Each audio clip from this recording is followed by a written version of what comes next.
Hello everyone, welcome to the recycling plant. আজকের এই ভিডিওর মাধ্যমে আমরা জানবো কী করে রিসাইক্লিং প্ল্যান্টে কাপড় থেকে তুলায় পরিণত করা হয়।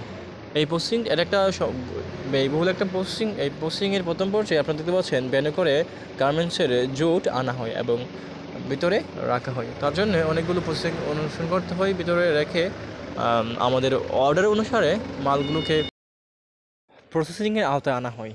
এবং এখানেই প্রথম পর্যায়ে দেখতে পাচ্ছেন এটা হচ্ছে রিসাইকেল প্ল্যান্টের প্রথম পর্যায়ে। এখানে মহিলারা বসে বসে সর্টিং করছে। তো সর্টিং পর্যায়ে প্রথম পর্যায়ে দেখতে পাচ্ছেন এটা একটা প্যান্ট, আস্ত একটা প্যান্ট। সব এই প্যান্টটাকে কেটে পার বাই পার করে রাখা হবে এবং এই প্যান্টের মধ্যে আরও রয়েছে মেটাল পদার্থ। এই মেটাল পদার্থগুলো যদি মেশিনের ভেতরে যায় তাহলে দুর্ঘটনা হবে এবং দুর্ঘটনা রক্ষার জন্য মহিলা আসলে এই সর্টিংয়ের কাজটা করে।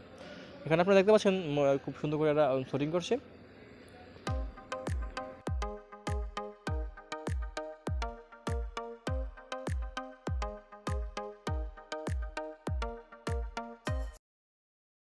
এই ট্রলির মধ্যে কাপড় রিসাইক্লিংয়ের জন্য ফাইনাল চেক দেওয়া হয়।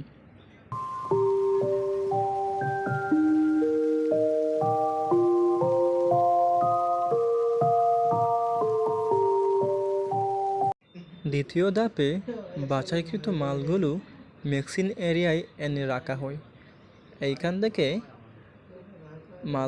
বাছাইকৃত মালগুলো কনভেয়ারে রাখা হয়। কনভেয়ারের মাধ্যমে এখানে দেখতে পাচ্ছেন মেটাল ডিটেক্টর আছে। এটা মেটাল ডিটেক্টর মেটালগুলো চেক করে কাটার মেশিনে মালগুলো প্রেরণ করে এবং কাটার মেশিন এটাকে আরও ছোটো ছোটো সাইজ করে কাটে এই ইম্পেলারের মাধ্যমে কন্ডিশন রুমে মালগুলো পাঠায়।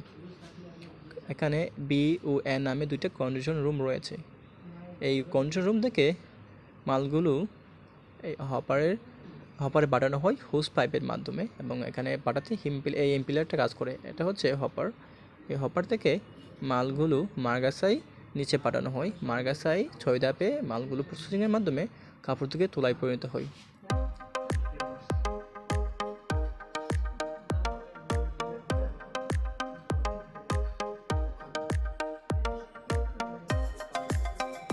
প্রাথমিক পর্যায়ে মালগুলোকে ধরানো লাগে। একবার মালগুলো ধরানো হয়ে গেলে তারপরে তাদেরকে আর পেছনে তাকাতে হয় না।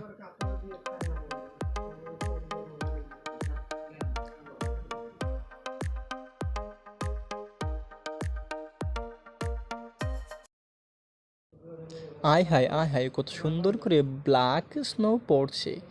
আহা কত সুন্দর। এটাও মূলত প্রসেসিংয়ের একটা অংশ। প্রসেসিং যে হচ্ছে তা স্পষ্টভাবে বোঝা যায়। তারপর থেকে পুরো সেকশনের ভিউটা এখান থেকে দেখা যাচ্ছে। অ্যাকচুয়ালি খুব ভালো লাগে তখন চোখের সামনে মানুষ কর্মে ব্যস্ত থাকে। এটা আসলে অসাধারণ বলে বোঝানো যাচ্ছে না। তো এখানে ফকলিফ্টের মাধ্যমে মালগুলো লোডিং হচ্ছে। লোডিং হয়ে দেশের বিভিন্ন প্রান্ত চলে যাবে আবার প্রোডাকশনের জন্য। চুলাগুলোর প্রসেসিং আসলে খুব চমৎকার।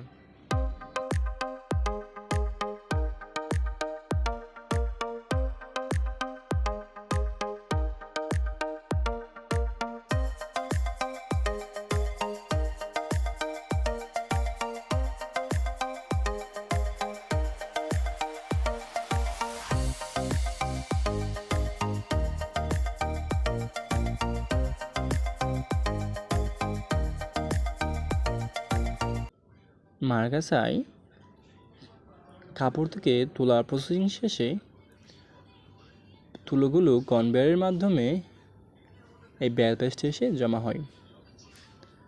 বেল পেস্টে হাইড্রোলিক প্রেশারের মাধ্যমে তুলোগুলোকে প্রেশার দিয়ে বেল্টে পরিণত করা হয়। বেল্ট বাঁধার কাজ দুজন খুব সহজভাবে করতে পারে। এটা করা হয় মূলত হাত দিয়ে। দুজন লোক খুব সহজেই করতে পারে।